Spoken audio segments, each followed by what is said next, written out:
ఉమ్మడి చిత్తూరు జిల్లాలో మామిడి రైతుల కష్టాలు ఇప్పుడే ప్రారంభమయ్యాయి.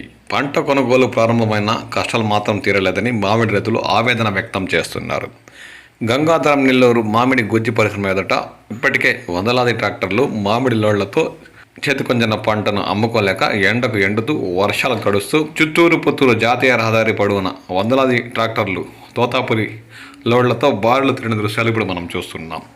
మరోవైపు ధర ఏమన్నా తగ్గిపోతుందన్న భయంతో కూడా రైతులు కోతలు మొదలుపెట్టి ట్రాక్టర్లు లోడ్ చేసి గుజ్జు పరిశ్రమలు తరలిస్తున్నారని స్థానిక రైతులు పేర్కొంటున్నారు. గుజ్జు పరిశ్రమలు ధరలు పెంచకపోయినా ఇంకా తగ్గించేస్తే మాత్రం రవాణా ఖర్చు కూలీ డబ్బులు కూడా రావని, అందుకని చాలామంది రైతులు ఆతృతతో 60-70% పక్వానికి వచ్చిన తోతాపురి రకాన్ని కూడా కోతలు కోసి ర్యాంపులకు గుజ్జు పరిశ్రమలు తెలుస్తున్నట్లు స్థానిక రైతులు పేర్కొంటున్నారు.